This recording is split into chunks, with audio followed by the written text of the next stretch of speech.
cosa, come dire, necessaria. Grazie a Piero Fassino del PD. Noi concludiamo il nostro orizzonte di opinioni con Luca Zaia della Lega Nord. Buongiorno Zaia. Buongiorno a tutti. Bentornato sul nucleare. Lei nella maggioranza è una voce fuori dal coro. Grazie innanzitutto per l'invito e per l'opportunità. Sì, e per quanto riguarda il nucleare allora, lei... Scusi, non conoscevo l'argomento, mi deve scusare, perché io mi sono collegato adesso. Allora le faccio un piccolo riepilogo, certo, ha ragione. Noi stiamo parlando delle varie questioni che hanno animato la settimana politica, quindi sì, dal voto sulla guerra e sulla missione non di guerra in Libia, sulla missione militare in Libia, alla questione del nucleare italiano e anche alla nomina del ministro Romano. Dicevo, per quanto riguarda il nucleare nella maggioranza lei è una voce fuori dal coro. Tra l'altro uno dei nostri interlocutori prima diceva: ma come ha fatto Zaia, che prima quando stava al governo ha votato per il ritorno al nucleare e appena arriva alla Regione Veneto non è più d'accordo? Questo ha detto qualcuno poco fa, lei non l'ha ascoltato. Ma guardi, capisco questa considerazione, ma si trattava di votare un progetto, un programma per il nucleare che avrebbe avuto comunque un corso e soprattutto avrebbe sentito anche poi gli interlocutori nel territorio. E questo l'ho fatto anche, come si può dire, per un fatto di coralità e di condivisione del progetto strategico nazionale. Eravamo nel 2008, se non ricordo male, o fine 2008.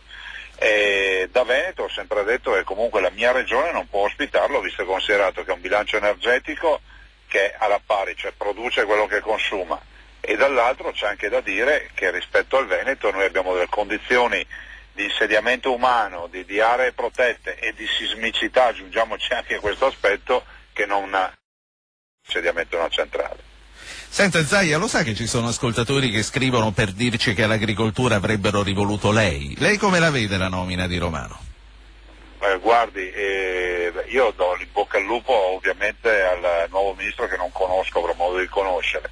Ringrazio i tanti che continuano anche a scrivermi, anzi approfitto di Radio Anch'io della vostra ospitalità per ringraziare tutti, perché comunque nonostante sia passato un anno vedo che continuano a scrivere nel mio blog, su Facebook, piuttosto che in regione.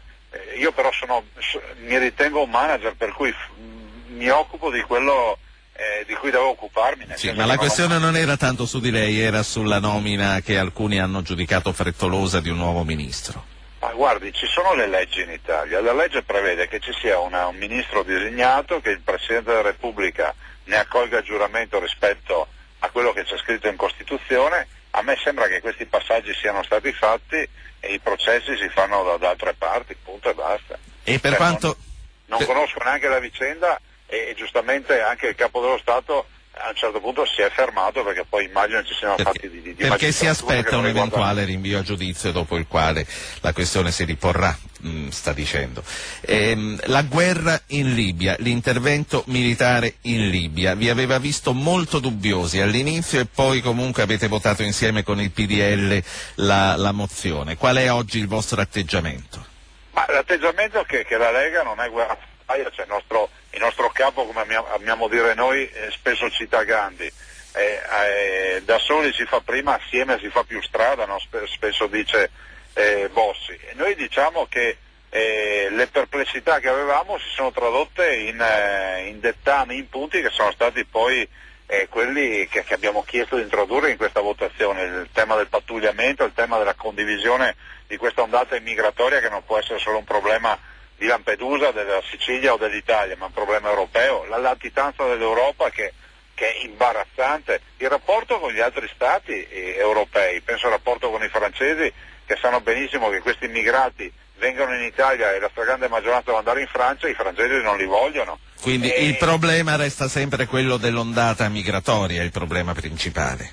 Sì, però mi permetto di dire, siccome mi ritengo una persona, come si può dire, di parola, e che non cambia idea, continuo a dire che chi arriva con le scarpe da ginnastica lucide, il jeans, il giubbottino sportivo e il telefonino in mano dalla Tunisia non è un rifugiato politico. Questi sono ragazzi, fra l'altro anche scandalosamente barconi con solo uomini, sono ragazzi dai 25 ai 35 anni che partono da Tunisia, pagano circa 2.000 euro a testa per venire in Italia. In cerca di fortuna, quindi lei dice... Guardi, voglio ricordare però, glielo dico da Veneto, che in Tunisia è ripresa la vita normale e le nostre aziende, soprattutto quelle venete, hanno ricominciato a produrre. Ma sono tutte operative, per cui i rifugiati ai quali ci rivolgiamo noi e quali vogliamo pensare, per i quali pensiamo ospitalità, sono quelli veramente che scappano da... Con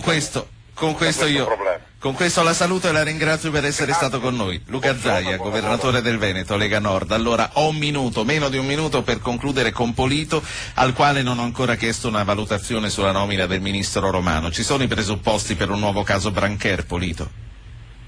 Diciamo ci sono, nel senso che deve ancora decidere il giudice delle indagini preliminari se accettare o meno la richiesta di archiviazione.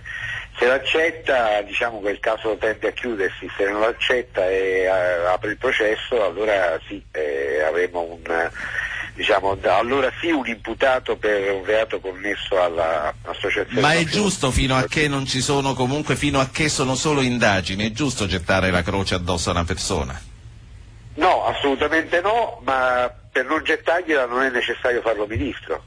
Cioè, nel senso che il garantismo prevede che ognuno è innocente fino a sentenza passare in giudicato, figurarsi quella del GIP, ma non è detto che debba diventare ministro per essere rispettato nei suoi diritti. Con questo ci fermiamo, ringraziamo per essere stato con noi Antonio Polito, editorialista del Corriere della Sera. A risentire.